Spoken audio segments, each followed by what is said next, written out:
آمين. بسم الله الرحمن الرحيم. آمين. الحمد لله رب العالمين. آمين. الرحمن الرحيم مالك يوم الدين. آمين. إياك نعبد وإياك نستعين. آمين. اهدنا صراط المستقيم. آمين. صراط الذين أنعمت عليهم. آمين. الخير المغضوب عليهم ولا الضالين.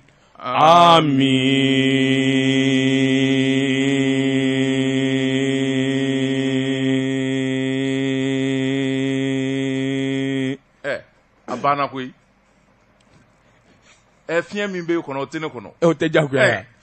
Josi Sedou. Jeli chakoroba. Josi Sedou. Ne. Biye Juma. Juma. Biye laharoma donye. Skei. Biye ala deli donye. Josi Sedou kado biye sarakati bodo doye. Josi Sedou kado ala anda ni ndamanda de kama. Buna aramade. Jine. Urdane ni meleke. Josi Sedou kado ala manda foi kama dukolo sabe. Anga ale ala deli. Anga shun. Anga sali. Anga jagabo. Josi Sedou anga ta magani ala sekanye. Josi Sedou. Subhanahu wa ta'ala. Ako aye min da ikadon aye min yere da ni diɲɛ daro kanu ko so ta de Muhammadu Rasulullah sallallahu alaihi wasallam. Ako joni sodi kadon anzali wo sali anga soli ke kira Muhammadu ya Rasulullah ka joni sodi nka sɛbɛn furate o dalu tɛ maa bolo ko ala ko k'ale yɛrɛ bi sali walima ala bi sun o dalu tɛ maa bolo o te ala m'o fɔ nka ko anw ka sun an ka sali ale ala ye Jean Sedou min ɲininka o ne ko ni maa min walima kabila min walima diɲɛ jamana min ko an tɛ sun ala ye an tɛ sali ala ye a bɛ mun bɔ ala ka alaya la ala ka masaya foyi putere Jean Sedou foyi an minnu bi sun n'an bi sali diɲɛ dugukolo yɔrɔ yɔrɔ bɛ yen bolongɔni bi da yɔrɔ an k'a bɛɛ ka sali yɔrɔ ye a bɛ mun ɲɛ ala ye a ti foyi fara ala ta kan foyi Jean Sedou ala ɲɛ kelen ye semasa Jean Sedou ala ɲɛ kelen ye min ɲɛ a wa fasabandiya tigi ye o ye ala ye an b'a ɲini ale ala kelen fɛ Jean Sedou k'a dɔn ala min ye anw da k'an k'a ɲini an k'a deli Jean Sedou an b'a ɲini Alahu Taala fɛ ale de ye anw da jamana kɔnɔ jamana min n'a to a ye ko Mali gɛlɛya min bɛ Mali kɔnɔ bi min bɛna sini min bɛna sini kɛnɛ ale Alahu Taala b'a dɔn Jean Sedou fɛn o fɛn n'o ye ɲuman ye k'o de ka ɲi anw ma ala k'o kunsi an ka jamana ma wilibali filɛ sa wulibali dɔ dɛ Jean Sedou fɛn o fɛn n'o ye balawu ye n'o ye tɔɲɔ ye Jean Sedou k'a dɔn n'o bɛna ni ayiwa damakasi ye an y'a ɲini Subahana wa Taala fɛ a ko ta ka bɔ anw ka jamana kan maliden cɛman musoman min bɛ jamana kɔnɔ min bɛ jamana kɔ kan hami kelen de b'an bɛɛ la Mali sumaya ani Mali basigi nin jahadimaw Jean Sedou k'a dɔn nin sɛtanɛmaw nin balawumaw minnu ɲamakilen don ka ɲɛsin an ka jamana na Jean Sedou a se bɛ Subahana wa Taala ye k'a bɛɛ lajɛlen ni minɛ miniti kelen ka kɛlɛ ban Allah atakbir Allah Allahu akbar Allah ilaha illallah ashhadu anna muhammadar rasulullah sallallahu alaihi wasallam amma ɲini Allahu Taala fɛ Mali ka suma Mali ka Mali ja k'an kunna diya kunangoya tɛ min kɔfɛ an b'a ɲini Subahana wa Taala fɛ ala ka dɔn an ni banbanju cɛ an b'a ɲini Subahana wa Taala fɛ ala ka hɛrɛ suru an ka jamana den kan jamana kɔnɔ ani jamana kɔ kan ala min n'ale de ye se masa ye n'ale de bɛ ko dogolenw dɔn Allahu Taala min n'ale de bɛ diɲɛ fɛn bɛɛ lajɛlen kalama ka sɔrɔ a ma kɛ Allahu Taala min n'ale de bɛ fɛn bɛɛ lajɛlen bancogo dɔn Jean Sedou ka sɔrɔ a don ma se an b'a ɲini ala fɛ ala min ya Rabbi min ye Muhammadu ya Rasulullah ya Rabbi a ka kira sanumai sallallahu alaihi wasallam a ka nin kira a ka ko kama n'a bɔnnaw maga ni Madinɛ barika kama Kuresiw barika kama karamɔgɔ sunkalo sera dɛ kana ɲinɛ dɛ Jean Sedou sunkalo sera madala nin ye sunkalo makɔnɔ juma laban de ye madala ni juma wɛrɛ bɛ yen ka sɔrɔ an ma don sunkalo kɔnɔ o tɛ dɛ Fatiha gɛlɛn bɛ yen wa Fayida Jean Sedou Fayida min bɛ yen karamɔgɔ wari ko don wa n b'o f'i ye ala kama Allah Ameri Jakite ni yɔrɔnin ta ka ɲɛ dɛ n karamɔgɔ ka Fayida di n'i ma a yɔrɔnin enregistré a tɛ segin a kan dɛ n b'o d'i ma ala kama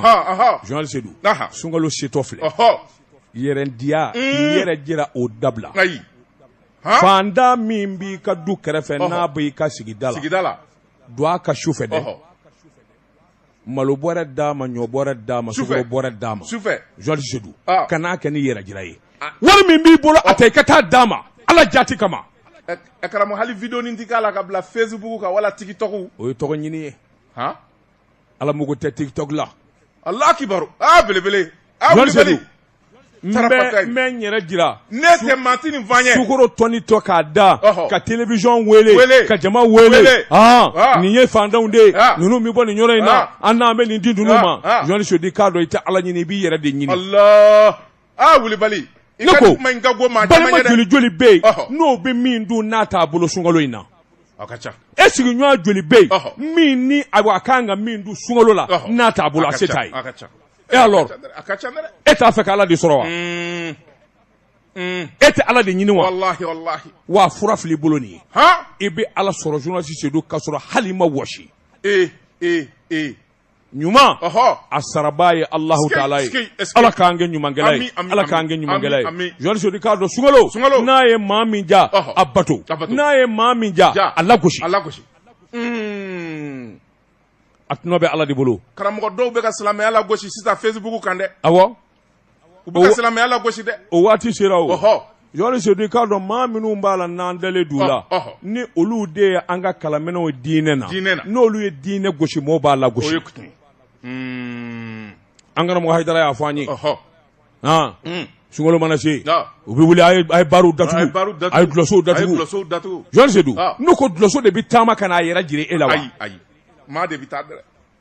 a ye dulɔsow dayɛlɛ a ye baaraw dayɛlɛ nka a ka ban ka taa a ye dulɔ sɔngɔ nɔgɔya wallahi ne ye silamɛ limaniya b'i la mun na i bɛ don hali n'u y'a kɛ fufu ye e bɛ don mun na i tɛ taa et alors mais miɲɛ de wa est-ce que an karamɔgɔ Hayidara y'a fɔ an ye journaliste Seydou k'a dɔn limaniya jɔnsen fɔlɔfɔlɔ ye silamɛya de sali tɛ journaliste Seydou k'a dɔn wulikajɔ tɛ min ye wurudijalan ye o tɛ ka Ala dɔn ka segin k'a dɔn ka siran Ala ɲɛ Ala de ɲɛ bɛ ne kelen na journaliste Seydou k'a dɔn o de ye diinɛ ye Ala k'an sutura Ala k'an sutura ya Rabbi Ala k'an sutura Ala ka maliden kisi hami bɛ min na jamana kɔnɔ journaliste Seydou ni furudimi b'i la a kɛnɛ b'a ye Ala ye tension mana k'i la a kɛnɛ b'a ye Ala ye journaliste Seydou nka Ala ka tension n'o ye minɛ don o don i tɛ bɔ subhanallah Ala ka n'o cɛ janya koyi n'o ye minɛ dogo don la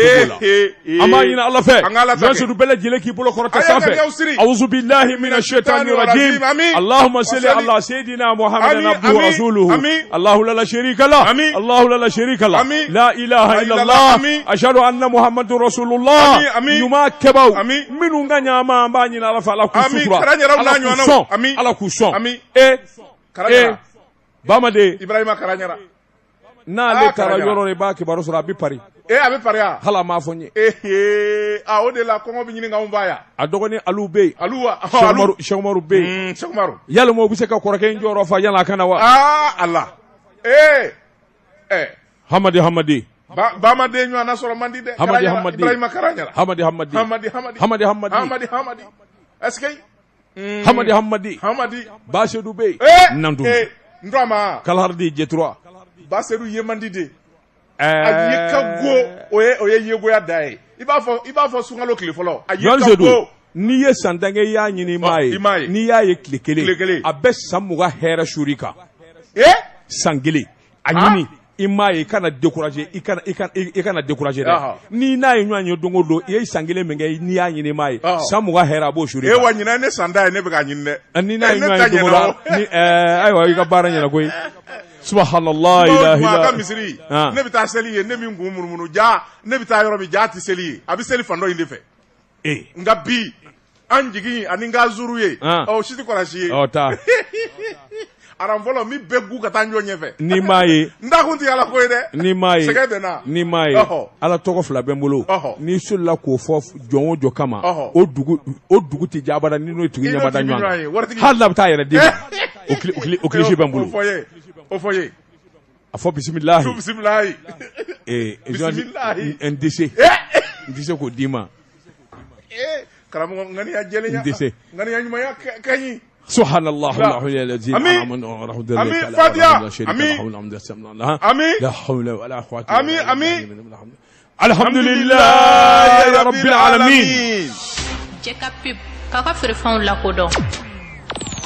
Dama Tunkara naamu dugu bɛɛ sera dɔnba I kunkolo ni binviere tɛ ba siga t'o la bala cogo bɛɛ di dɛ Joasi Seydou physique belebele fara mangani ka doni kilen dɔ don n'o tɛ a ti fɛn bɔ a girinya na Joasi Seydou k'a dɔn ne bɛ n bolo bugɔ ka don n bɛ bɔ ni sɛbɛn ye sɛbɛn min n'o k'a ma le triomphe du Mali Joasi Seydou k'a dɔn Mali ka se baya sɛbɛnni kɛba a tɔgɔ de ko Badou Escobar an ka kununko maana Joasi Seydou k'a dɔn nkalon ani namara o tɛ ko kura ye politique la ko kɔrɔ don Joasi Seydou k'a dɔn min delila ka kɛ ni y'o ɲɔgɔnna wɛrɛ natɔ ye I kan ka sɔmi joona sɔmi yɛrɛ la Joasi Seydou k'a dɔn ayiwa o boli mango sɛbɛnnikɛla ko k'a mamu ka nkalon tigɛ ka kow boloda Joasi Seydou k'a dɔn ka ko dumanw ɲɛfɔ ka da jamana na walima ka nkalon tigɛ ni k'a da fanga na walima fanga ɲɛmaw la o de ye laada ye ayiwa I k'a dɔn démocratie la jamana in kɔnɔ san 30 an ka segin an kɔ dɛ san 1991 Joasi Seydou k'a dɔn wulikajɔw nana boloda maa dɔw farala ɲɔgɔn ka cɛ bɛɛ muso yɛrɛ bɛɛ Joasi Seydou k'a dɔn tubabuw ka janfa o ye kɔrɔlen ko ye Joasi Seydou k'a dɔn Baba Musa Tarawele a donnama in kama fanga b'a bolo jamana in ye kelen ye Joasi Seydou k'a dɔn bɛɛ lajɛlen kɔni ka hami ani ɲɛta o de talen bɛ ka jamana sɛgɛrɛ Joasi Seydou k'a dɔn fara ɲɔgɔn kan nana boloda dɔw ko janfa in bɔra tubabu jamana de la a nana ɲɔgɔn kɔnɔ suruku ka ɲɔgɔn kɔnɔ suruku Joasi Seydou k'a dɔn Musa Tarawele so don min y'a furumuso ye Maramu n'a balimaw o ye jamana walankata nafolo min b'u bolo Joasi Seydou k'a dɔn I tulo tɛgɛrɛ jɔ dɛ u ko miliyari 600 o de bɛ Baba Musa Tarawele n'a sɔmɔw bolo a n'a furumuso Joasi Seydou k'a dɔn ayiwa min kɔni ye suli da ye min ya an yɛrɛ dama ye ɲɔgɔn kɔnɔ suruku ka ɲɔgɔn kɔnɔ suruku nka janfa in ju bɔra fan min na tubabu faama dɔ de tun bɛ yen a donna min kama François Mitterrand Joasi Seydou sɛbɛnnikɛlaw ko nin kow nana labɛn I k'a dɔn k'a tigɛ k'a da Musa Tarawele tɛgɛ a tɛ tugu Joasi Seydou k'a dɔn ayiwa min kɔni ye hakilina bɛɛ lajɛlen nana jɛngɛ a bɛra ka Musa dun ye kuma dɔ fɔ a don a ko mɔɔw ka hakilisigi kɛ jamana in bɛ danga min na a fɔra ko démocratie tɛ ka na o cogo la sabula ale kɛlen bɛ ka parti min sigi o bɛra ka démocratie boloda dɔɔni Joasi Seydou ni dun ye awa kununko maanabɔ k'i to bi la I b'a ye k'a fɔ bilhak Baba Musa kun n'a mɛn ni sira min ye k'a fɔ démocratie ka don dɔɔni a ka faamuya o de kun ka fisa farafin jamana ma o de kun ka fisa Mali ma Joasi Seydou k'a dɔn an kɔrɔtɔra n'an sɔnna Musa Tarawele min fɔ k'a fɔ démocratie ka don dɔɔni a laban bɛna kɛ tɔgɔtigi ye a laban bɛna ko in fana bonya sɔrɔ a karama bɛna d'a kan an ka dulaki fara ka bɔ a kan ngami Joasi Seydou k'a dɔn awa wulikajɔ ani awa mankan nana boloda o kɛbaw jamana in kɔnɔ a dɔw balolen don hali bi n'a ka bi Alifa Umaru Kɔnare min ye Bamundaga ye min ye Ala ka hinɛ Mamadu Lamini Tarawele Sumailu Bube Mayiga Ala ka hinɛ min ye Madame Si Kayatuso ye Joasi Seydou k'a dɔn fana Madi Sisoko a tɔ ka ca Joasi Seydou k'a dɔn ninnu damanda nana dulaki bɔ k'a da Joasi Seydou k'a dɔn su man di tile man di min ye nɛgɛni ye foroba cakɛlaw olu ka tɔnba UNTM Bakari Karan bɛ Ala ka hinɛ o fana nana don kɛlɛ la Joasi Seydou k'a dɔn a nana bisi basa Mali fa bɛɛ lajɛlen la su man di tile man di Joasi Seydou k'a dɔn a nana kari ɲɔgɔn na sɛbɛnnikɛla ko a k'i k'a dɔn o donnama in kama o y'a sɔrɔ tubabuw ye dabalijugu dɔ tigɛ u ko min ma ko Somé de la Baule Joasi Seydou k'a dɔn dabali in bɛɛ lajɛlen bɔra yen démocratie ko kuma a n'a kɛlɛ a mankanw kan ka taa sira min fɛ katimuw kan ka taa sira minnu fɛ u ye nin bɛɛ lajɛlen labɛn k'a ban Joasi Seydou k'a dɔn ayiwa Mitterrand a furumuso nana jɛkulu dɔ sigi o jɛkulu de nana ni nafolo ye sa munumunu salo ni jateminɛ ani mɔgɔw kɔnɔ surukuli Joasi Seydou k'a dɔn o ta kɔni kɛra o damanda ye sɛbɛnnikɛla ko farafin ti bi bɔ a yɛrɛ ma tuma min Joasi Seydou a y'a sɔrɔ dangɛra min kɔni ye mankan ye o de bolo dara Joasi Seydou tubabuw ye nin damanda min kɛ diɲɛ jamana bɛɛ lajɛlen na Joasi Seydou a ka ca I ko ayiwa a ka ca fo k'a fɔ k'a to ten a ko farafin jamana ka dɔgɔ u ma min da kolon di k'a filenkolon di o cogo la n'u y'a ye ŋana o ŋana b'a fɛ ka bange dugukolo min sanfɛ u bɛ dabalijugu tigɛ o senkɔrɔla la Joasi Seydou k'a ɲaami I yɛrɛ ka jamana den dɔ dɛ u b'olu de su ka taa bila la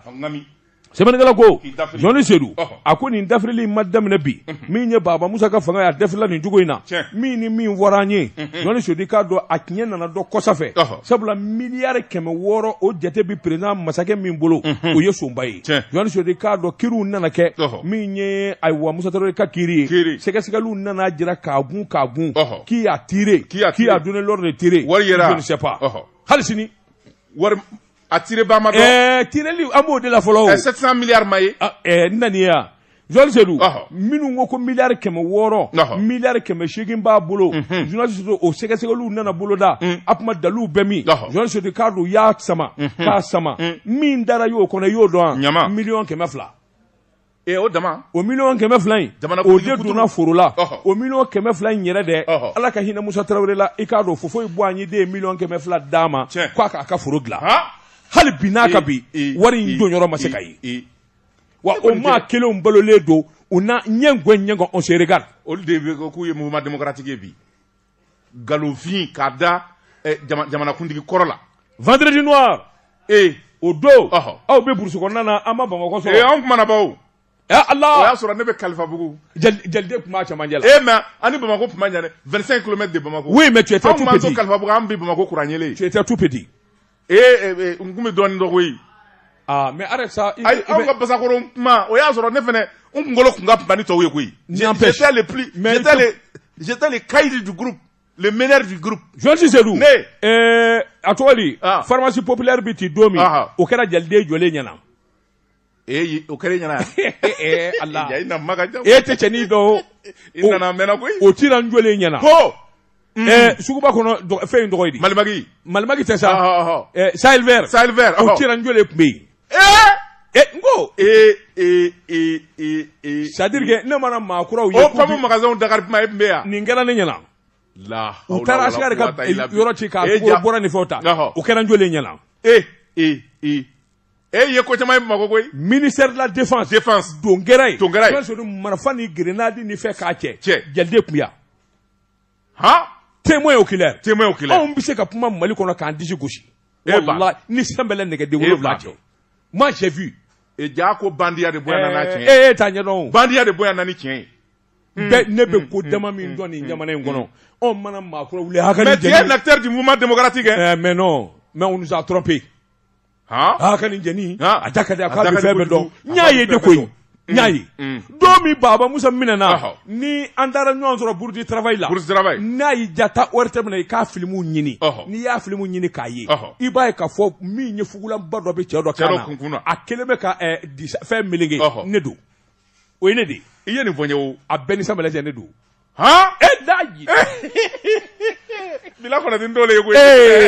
Jɔn Sedou tu es témoin ko bɔlen don ɲɔgɔn fɛ kelen tɛ o vendredi noir Jɔn Sedou k'a dɔn maa minnu dɛsɛra k'u fa o dɔnnen don Jɔn Sedou k'a dɔn k'i bɔ a la o ɲɔgɔnna wɛrɛ de kɛra min ye Mali coup d'état dɛsɛra ka ban mun don dɛ e ko a ju tɛ nin ko in faamu baliya démocratie ɲɛbaliya ye wa janba de bɛ yen voilà janba de kɛra kabi on n'a pas dit la vérité aux gens n'o bɔra yen Jɔn Sedou n'a fɔra bi min ye wulikajɔ kura ye o bolodalen don hakilina kura nanen don n'a fɔra maa dɔw bɛ dibi la k'a dɔn ninnu ɲɛ sɔrɔsi fanga de ye ninnu ka hakilina man ɲi a bi sa yalima i tɛ taa n'a ye Baba Musa Tarawele ka tile la wa o kun ka fisa ni démocratie ɲɛ dɛ Baba Musa tile la kulonne tun bɛ se ka kɛ Mali la i bɛ ka tile la wulikajɔ nana boloda Jɔn Sedou su man di tile man di a y'a bin so don a ye jamana ci a y'a walankata Jɔn Sedou o ma taa wolo coup d'état la maa minnu ni maa minnu sara kuma ma bila bi ya pewu kɛra sufu ye jɔn ni jɔn sara de u sara min u sara mun na kɛra sufu ye i tɛ si bɔ n dɛgɛ saya fu ni Ala cɛ i tɛ si bɔ n dɛgɛ bɔsini fu voilà ɲɛnɛnkɛru kɔ a don n ko u y'u ka miliyari n'u ka miliyɔn dandanw minɛ ka ɲinɛ o kɔ n ko an sɔnna mouvement F5 wa a tɔgɔ di M5 n ko an sɔnna u taama ni fɛn ma fanga ka bin nka plan B ye jumɛn ye oui ni fanga binna mun aw bɛna mun kɛ putere a yera plan B coup d'état wɛrɛ ma kɛ wa coup d'état wɛrɛ kɛra bon transition an b'a gusa san 5 n sɔnna sa dɛ san 5 don mouvement démocratique bolo bɔlen don a la koyi n'a ma kɛ a tɛ ɲɛ o u bi kɛlɛ la dɛ faut te méfier olu de bi jamana in janba wo dɔn dɛ olu de ni Faransi ka di u ni CEDEAO ka di embargo ye e b'i sigi a la dɛ ni ma dɔɔnin dɔw da i b'i sigi embargo la dɛ a fɔ k'u de ye jamana denw k'a ɲɛdɔn u ka faamuyali sɔrɔ min kɛra kununko hali yɔrɔ jan tɛ o ɲɔgɔnna wɛrɛ de bi sen na wa an sɛbɛ kɔrɔ tɛ nin kun ye sɛbɛn ye an ye min bɔ le triomphe du Mali kɔnɔ a ka bi bɔli la le triomphe du Mali an b'u fo min tɛgɛ don ka bɔ ni sɛbɛn ye an ko min ma le soir de Bamako wula fasiriba n'o ye Laya Jara ye nin y'a ka sɛbɛn ye Laya ko mun dɛ cadre d'échange des partis politiques pour une transition réussie o kumana u ko marisikalo tile 25 tɛmɛna Asimi ka fanga banna fanga kura de kan ka sigi sabula fɛn min ye transition ye kalo 18 min fɔra olu kun ye tabali gosi ka ultimatum di k'a fɔ n'o dafara bɛɛ fɛn min ye transition kura ye o de bi sigi olu ma se k'a faamuya CEDEAO yɛrɛ k'o ye dayɛlɛ k'a fɔ fɛn min ye Mali jamanakuntigi ye u kana u n'u ka sigi ka kuma k'o banna ka taa fɛn min ye cadre ye u k'o bɛ se ka faamu cogo jumɛn na e de ye jamanakuntigi e de kan ka taa jamana kunkanko kuma fɔ munna i b'i ban ka taa sabula anw b'a fɛ e yɛrɛ de sen ka bɔ a la sa transition kura ka sigi an ka tɛmɛ ni baaraw ye an tɛ Samanikala ko a ko fɛn min ye kunnafoni di baro ye u y'o kɛ fɛn min ye laseli ye ni k'o kɛ u ko an bɛ don minɛ ko bi fɛn min ye transition ye a taa cogo man ɲi olu da t'a la maa caman bɛ yen minnu bilalen bɛ kɛrɛfɛ olu yɛrɛ b'u yɛrɛ la ɲininka sanction minnu n'olu binna jamana kan n'o kɛlen bɛ sababu ye ka gɛlɛya ni sɛgɛn bila jamanadenw na yala Asimi Goyita t'a kalama wa yala Choguel a t'a kalama wa walima u mago tɛ malidenw ka tɔɔrɔ de la sabula olu tɛ se k'a faamuya k'a fɔ nin n'a ɲɔgɔnna sanction ba bi da Mali kan kalo kelen kalo fila fɔ ka se kalo 3 ma fɛn min ye Choguel ye a ma boli ka taa Faransi Asimi Goyita a ma boli ka taa CEDEAO deli yaasa embargo ka wuli jamanadenw ka lafiya f'u bi to kano gɛlɛya ani kati gɛlɛya la ka taa kalo 22 fɔ CEDEAO ye u ko olu yɛrɛ CEDEAO ye min fɔ kalo 12 fɔ ka se kalo 16 ma k'o cayara han ko kalo 6 wala kalo 8 Jean Zedou fanga tɛ wa u ka sɔrɔ tɛ wa wa a tɛ bila u da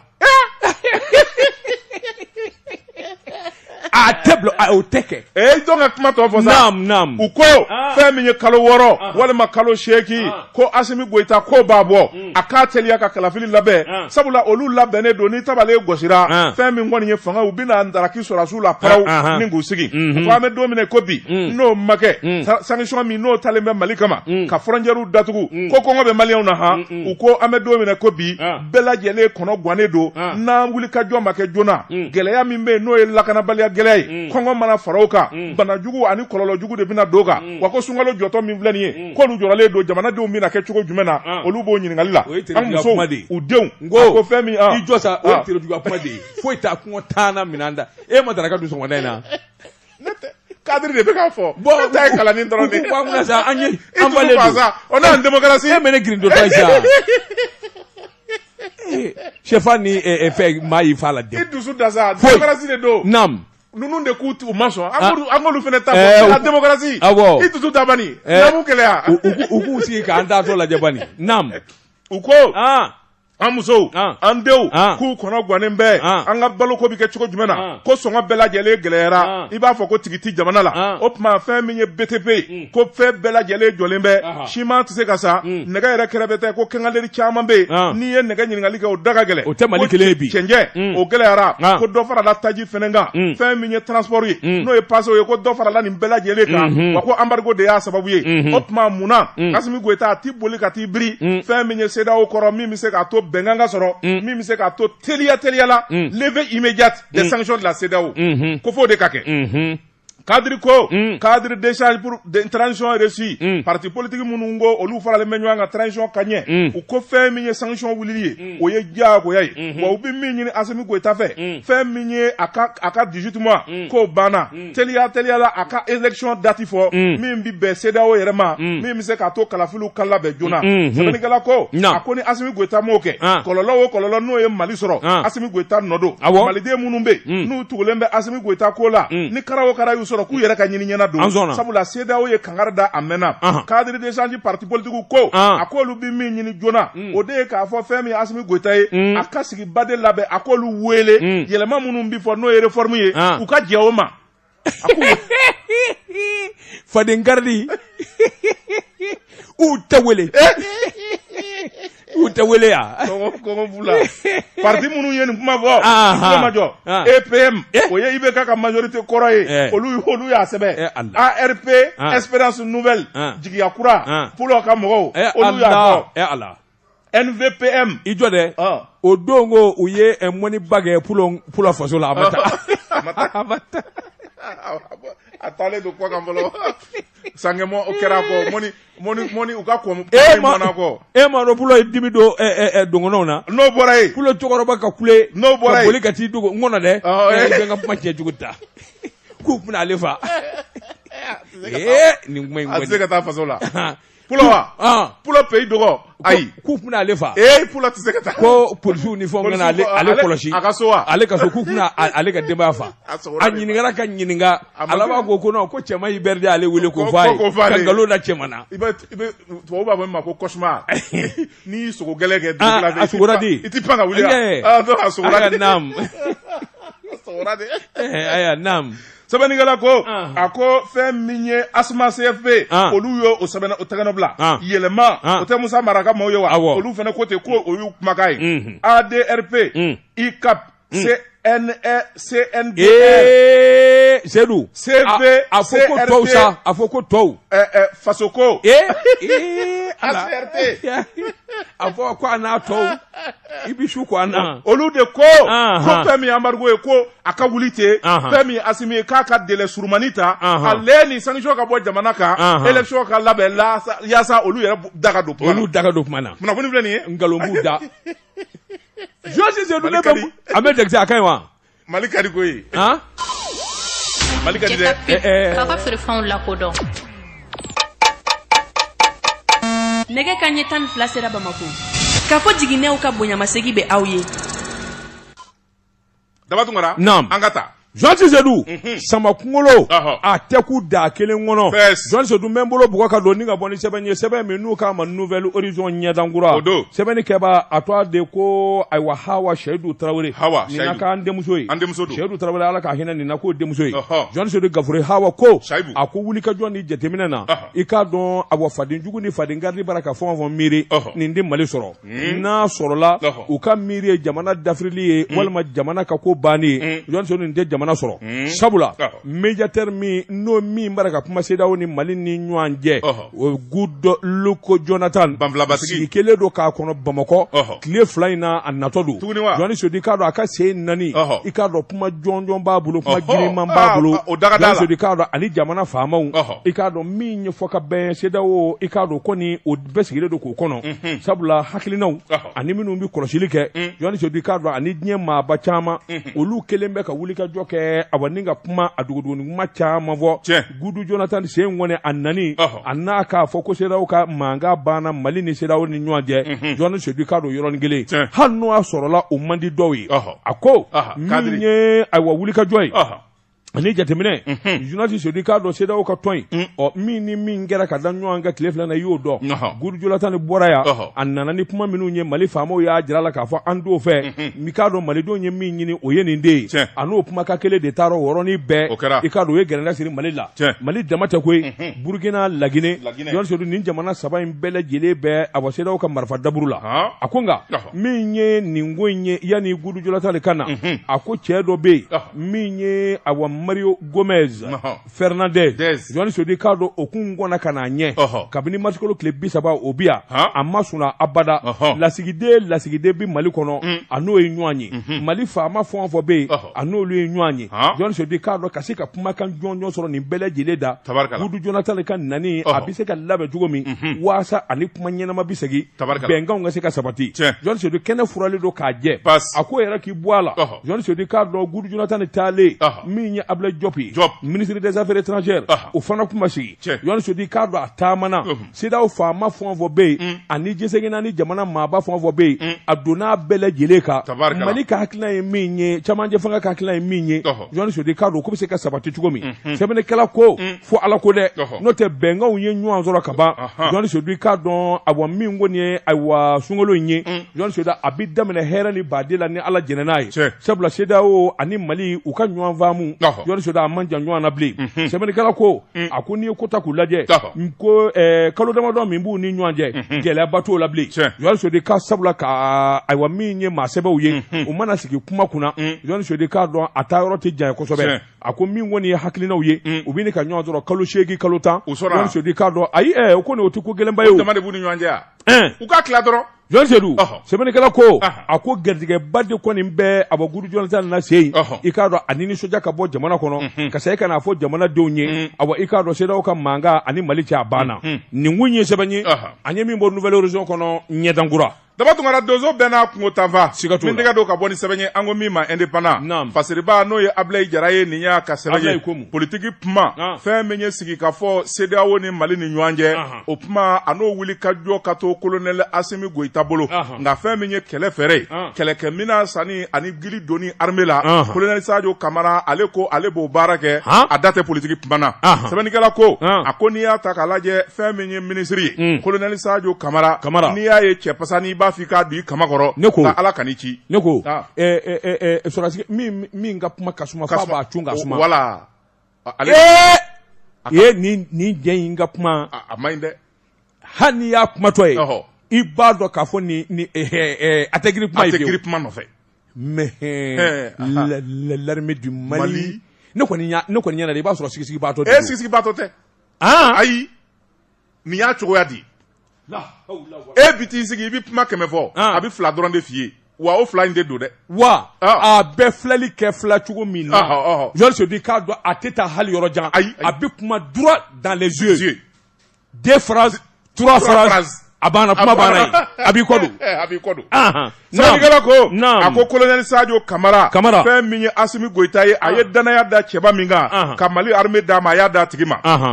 sabula ma min be fe minye jilo kodo ka fe minye bamanye kodo ka tementneni ka ako fe minye nye chiliko ye ode bi kono sabanigala ko fe minye ni colonel nye ale de wuli kajo cha mange ina fo Assimi Goïta yere wo ye chenje fofo chugomina sabanigala ko ka damene 2010 2011 fo kana se fe minye Mali armée yere abi gele soro 2012 wati mina chemunu nye wuli kajo ke ka damene ka lieutenant jalala capitaine commandant fo kana se fe minye colonel ya jalama a bela jele mate colonel duru la mi mata ta tasmana benigala ko ni bela jele kele nyedo fe mi nye gele ya te kele la gele ya mi be armée kan ni maba ala kalulu ye sabula olu yere de taru nu dala fe mi nye vis-à-vis de Kinshasa benigala ko ako fe mi nye jugu ye ka ku koro fe mi nye l'armée aka jamba maraba jugu fe ani armée nyama jugu do fe ka Mali yere armée bela jele bi dinga kono o kera sa en 2012 akera si Samanigala ko ako domina fe minye menaka ya bibi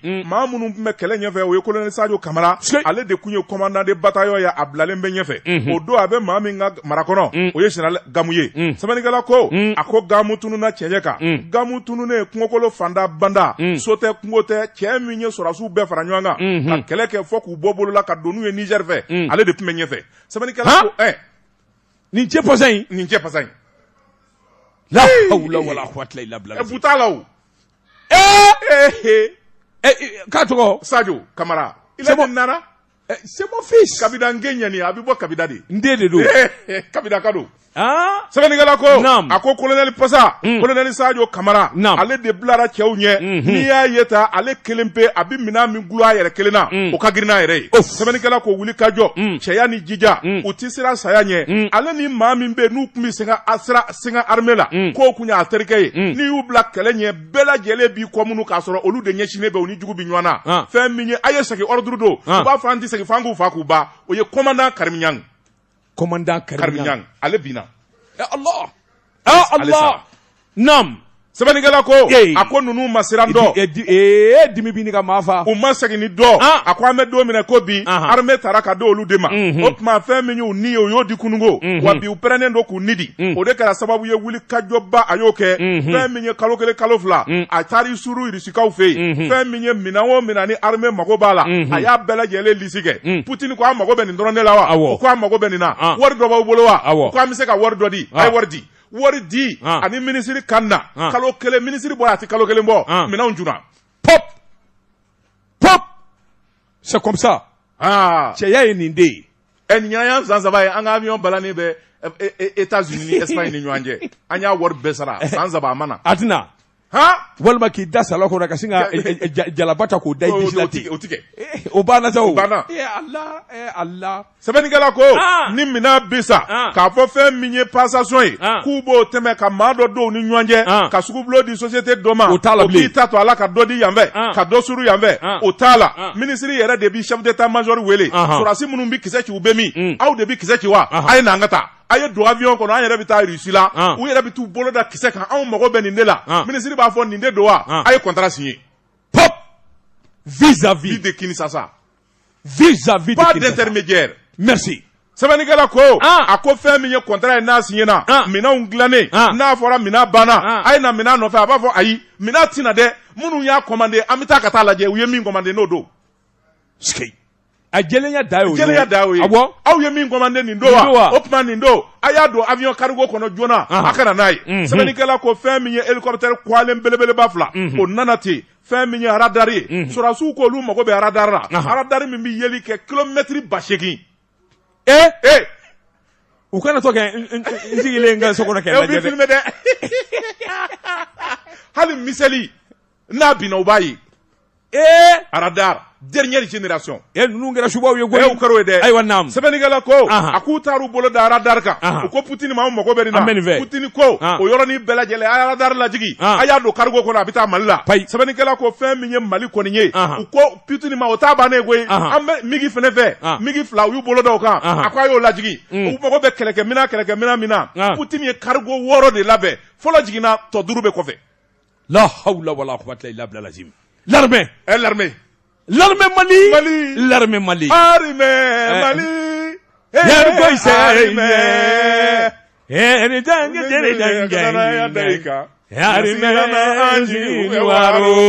Allah. Armée. Mali Allah. Ni ne ko mi don sisan je peux être lieutenant ou commandant ou bien colonel. Oui, tu peux être lieutenant ou colonel. Colonel. Mais tu vas être un cuisinier.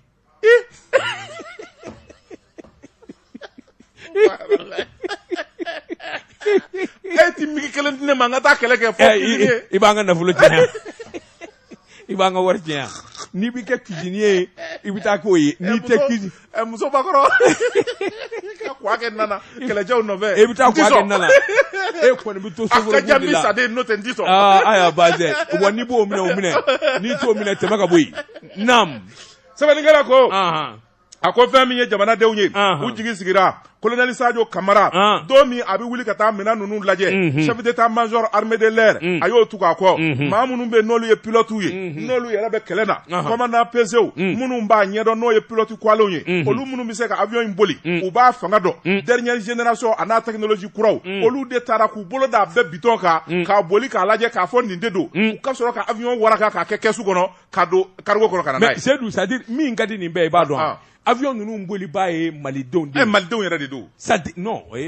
ala dimi bɔra n'u ye avion min commandé sisan sani avion ka dilan ka ban maa minnu b'a boli u bɛ t'o former ka na. payi bolibaw n'u sigi ka avion kɔnɔ.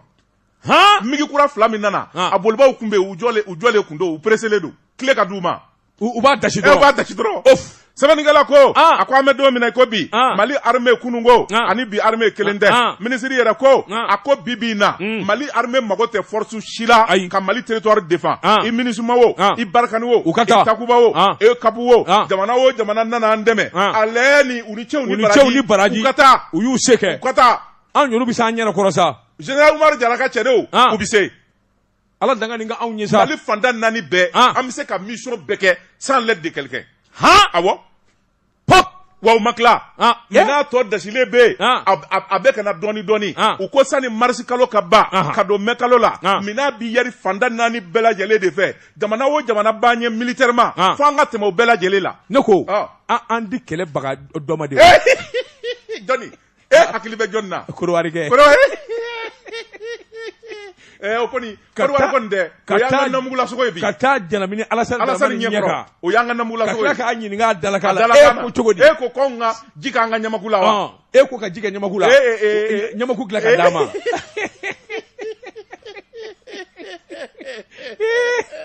on est plus un petit pays. ala danga nin k'anw ɲɛ sa koyi. colonel Asimi. Asimi den ko ka wari di. o kɔni. ni Sadio ko fɛn o fɛn ka sa Asimi bɛ sin ka Bɔbɔkɛ in sa Sanu wa Sanu. awɔ a bɛ Sanu wele. wa Sanu fana wari ci irisi la joona. Sanu kɛn bɛ kaso de fa wari la kisi ka da la. n'a fɔra minɛn min ka sa a bɛ irisiw ka ambassadeur wele ka wari kɛ bɔrɔ la wari ci joona. wari ci i ka wari filɛ nin ye. i ka wari filɛ. a tɛ siya anw na. a tɛ siya. nka min y'u fiɲɛ ye dɔrɔmɛ kelen de ti bɔ ka bin u tɛgɛ wo fɛ nin ye mun ye ta.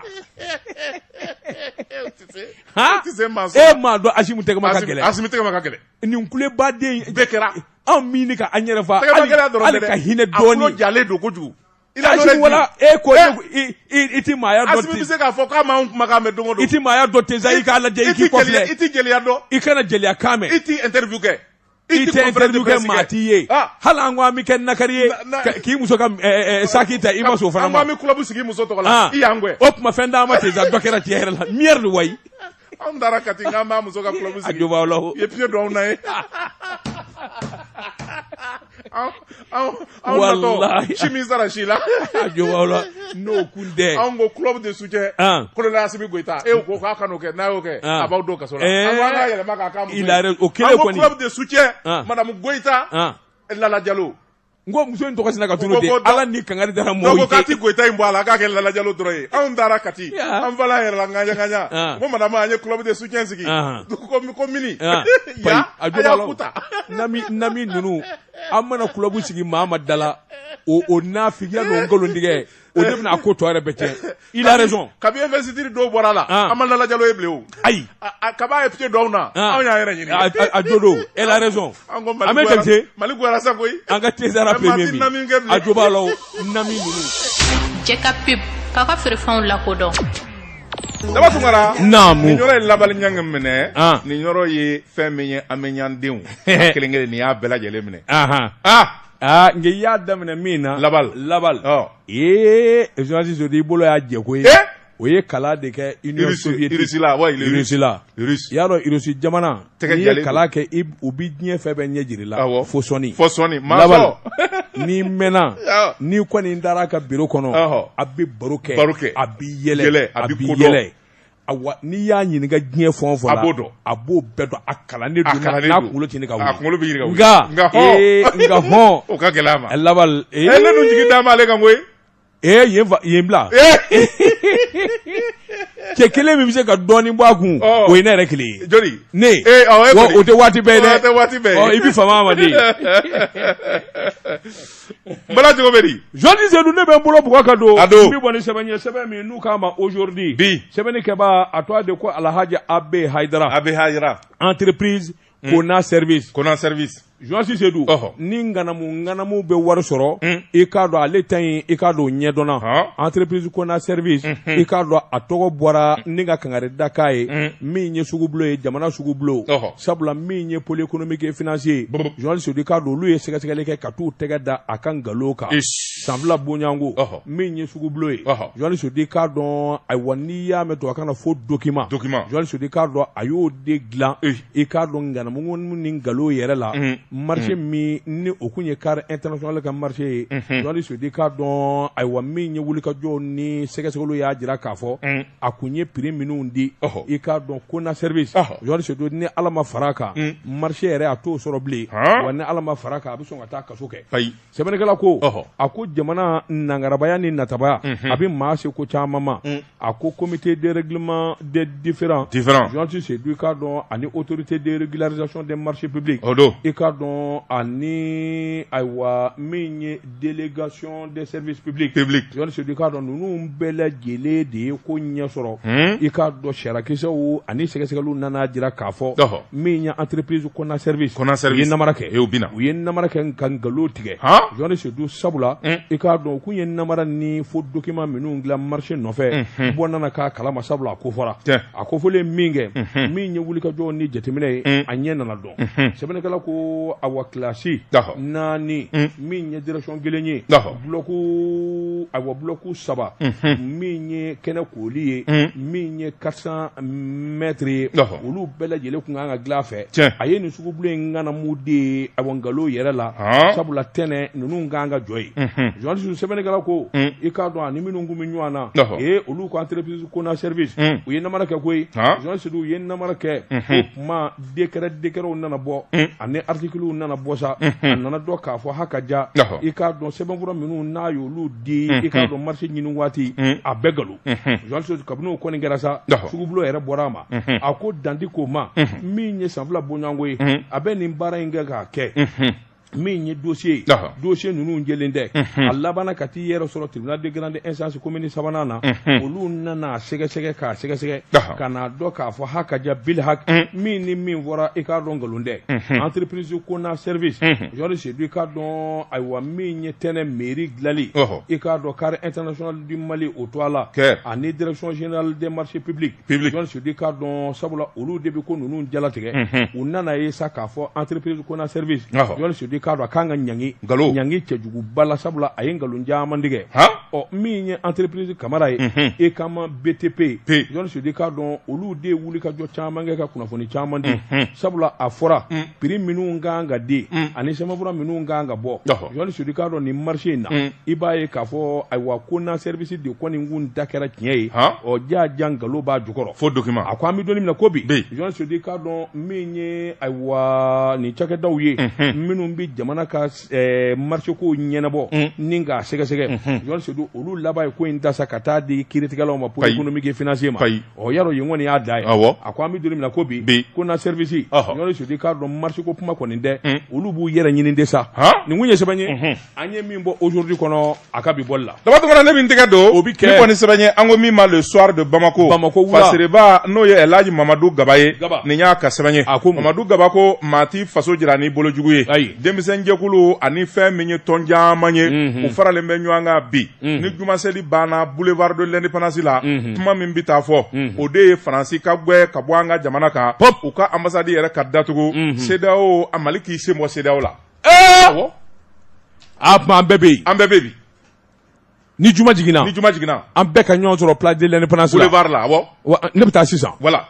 sɛbɛnnikɛla ko a ko CEDEAO ka dantɛmɛwale a bɛɛ lajɛlen dangɛnɛmayana k'a fɔ ko fɛn min ye transition ye a ka kɛ lafiya kɔnɔ man di Asimi Goyita ye maa si tɛ se k'o fɔ malidenw de ko san 5 CEDEAO kulera o ka ca o ye embargo susan kun Asimi Goyita y'a f'u ye san 4 u m'o lamɛn a ko san 3 u m'o lamɛn a ko kalo 29 u m'o lamɛn Asimi nana jigin k'a kɛ kalo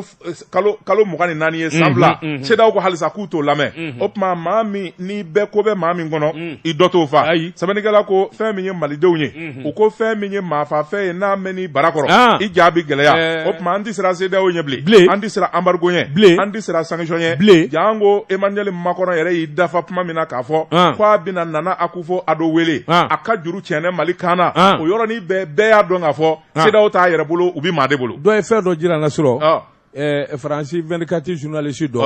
a bɔra ka Faransi ministre ɲininka Le Drian Yves Le Drian nin tɛ yan ministre cɛjuguba in tɛ yan wolonfilalen Jean-Yves Le Drian Le Drian de don a bɔra k'a ɲininka ko monsieur le ministre ko est-ce que Emmanuel Goyita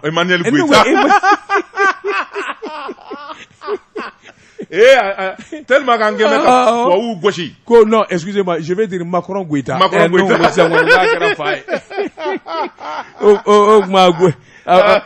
o ma Mali président ye fa dɔ a la sɛbɛnnikɛla ko a ko fɛn min ye Faransi ye a y'o kuma min kɔni fɔ kab'o kɛra fɛn min ye Faransi kɔni a binna ka bɔ a bakɔ la sabula maliden ani diɲɛ seleke naani bɛɛ lajɛlen ye janfa in bɔfan dɔn o tuma n'a ma ɲɛ o kɔ k'a fɔ halisa CEDEAO kɛlen bɛ ka juru ja maliyɛnw bolo malidenw yɛrɛ an ka bɔ CEDEAO la pewu an k'an yɛrɛma hɔrɔnya sɔrɔ sabula senfilajirɔ mana maa min kɛ bozo ye n'i y'i senfila salo ka bɔ yɛrɛma hɔrɔnya bi sɔrɔ o tuma maliden ɲuman minnu faralen bɛ ɲɔgɔn kan fɛn min ye cɛw ye musow denmisɛnw ci bilalen bɛ alislamew ma commerçants ka taa fara fɛn min ye jamana den kan bɛɛ lajɛlen ka ɲɔgɔn sɔrɔ bi boulevard de l'indépendance la ni jumaseli banna juma 2 de banda an tɛ Faransi fɛ an tɛ CEDEAO ko yɛrɛ la bilen wa an b'an ka monnaie créer kari ka ye kɛnɛ kan dɛ awɔ n ko a fɔ kari mɔgɔ ye k'u ka taa kara i bɔra ka jɛkulu min tɔgɔ fɔ sa kɛ kari de tɛ wa awɔ o bɛ taa an ka monnaie an ka wari an b'a créer an b'an ka wari créer ka bɔ Faransi ka jɔnya la Faransi ka intérêt fɛn fɛn bɛ Mali la an b'a bɛɛ datugu Mali b'a yɛrɛ ta bi ka o ka kɛ a bɛɛ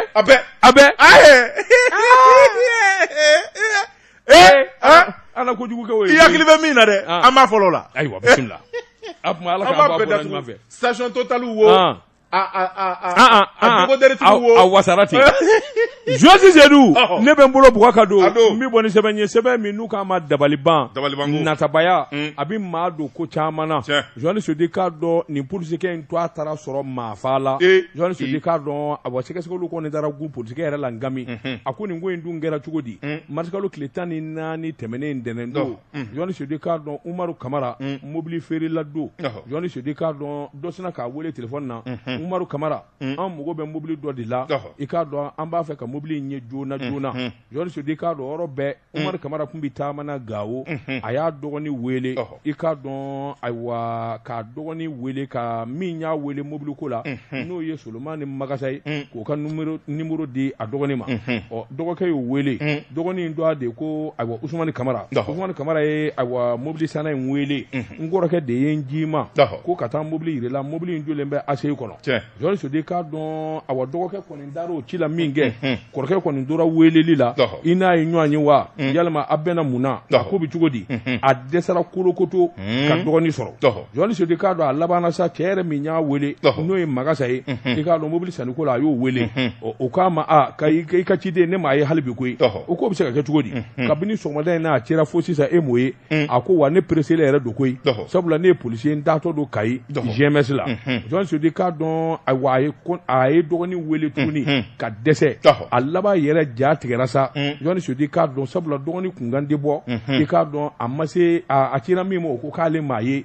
telefɔni yɛrɛ tɛ sɔrɔ bilen o yɔrɔnin bɛɛ a kamana guwandɔ a nana kunnafoni di réseaux sociaux kan Joani Sodi k'a fɔ ko dɔgɔnin ɲɛmatunnen don o yɔrɔnin bɛɛ gendarme dɔ sina k'a wele k'a fɔ e ye jate min fɔ ani mobili ko kuma ni fɛn minnu fɔ ayiwa i k'a dɔn mobili dɔ kɔni ɲɛra yan mobili dɔ kɔni bɛ yan i k'a dɔn samara sengeli b'a kɔnɔ a vitre bɛɛ cilen don o yɔrɔnin bɛɛ i k'a dɔn a sina k'a ka dugutaa surunya a ye ayiwa Bamakɔ sira minɛ o yɔrɔ bɛɛ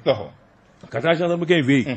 gendarme ninnu nana wuli ka jɔ sɛgɛsɛgɛ ka mobili in jira a la a y'a dɔn Bil Hak nin ye ayiwa mobili feereta min n'a kun y'a kɔf'a dɔgɔnin ye o ye nin ye nka mobiliw vitre cilen don samara sengeli b'a kɔnɔ joli bɛ mobiliw la mun de kɛra mun de nana Joani Sodi k'a dɔn a tora sɛgɛsɛgɛliw ni jateminɛw na polisiw laban nana wele Joani Sodi k'a fɔ a ye ayiwa i k'a dɔn awa kamalennin dɔ su kɔni filɛ fossé dɔ kɔnɔ ACI kɔnɔ yɔrɔ dɔ la Joani Sodi a bolila ka t'i ɲɛ da o ka jumadonya fɛ ka taa sɔrɔ o dɔgɔkɛ don a kamana tɔ bɛɛ guanna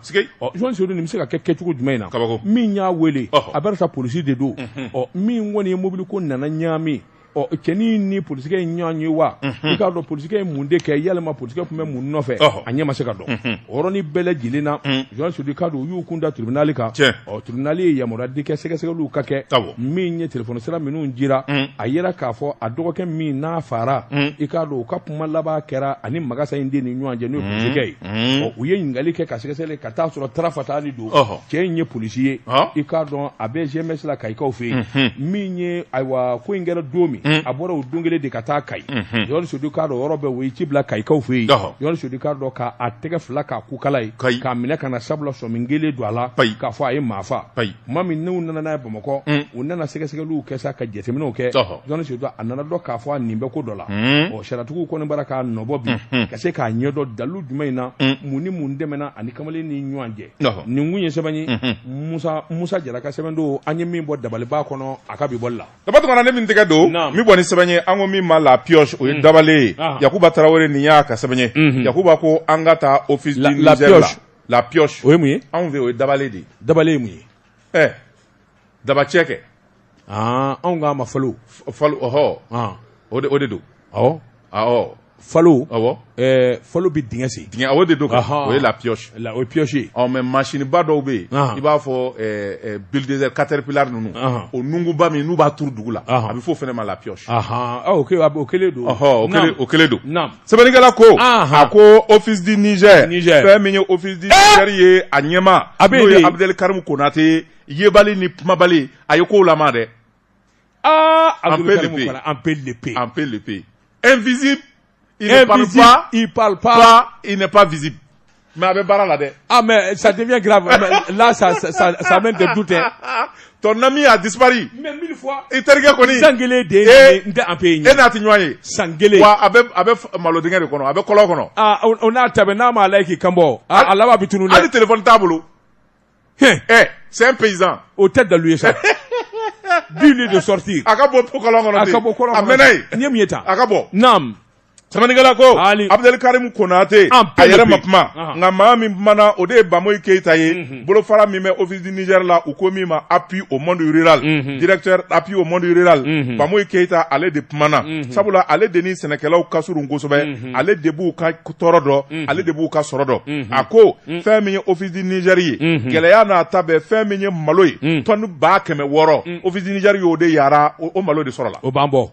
Sabanigala ko akoni ya ta kala je gweleya nana anga jamana kono sabula femi office du Niger yoro mi no bolo dalembu fe ka fu kunga nga Senekala obiti jo hectare ba keme ani bi sabala nga ala ni lakana baliya ni gweleya ba keme ani fladoro ode sera ka bara Sabanigala ko femi soro mi no ka nga ke o kunga nga be malo toni woro de ma hectare la go masoro sabula gweleya chama de nana lakana baliya nana jiko gweleya fene nana saminya donjogo la wa femi ji daeleli ani fɛn min ye forow kɔlɔsili ani forow lajɛli o caman be munnu ma se ka sira sɔrɔ ala ni kanabaliya y'a sababu ye sabula bamanjuw ni terrorisiw firila yɔrɔ caman kan sɛbɛnnikɛla ko ngo n'a ta bɛɛ min ka baara ɲɛdɔn baara ka di ɲɛ o kɔni kɛra sababu ye Abdel Karim Konate Ampe a ka baarakɛden minnu n'olu bɛ tɛrɛ kan ala ni PDG ka cɛsiri n'a ka jija u ka se ka caman ba de kɛ sɛbɛnnikɛla ko a ko engrais fɛnɛ sɔrɔli o kɛra gɛlɛya ye sabula hectare kelen o kelen engrais bɔrɔ 6 de kan ka don engrais sɔrɔli gɛlɛyara ɲina fo ka taa fɔ ko a to ten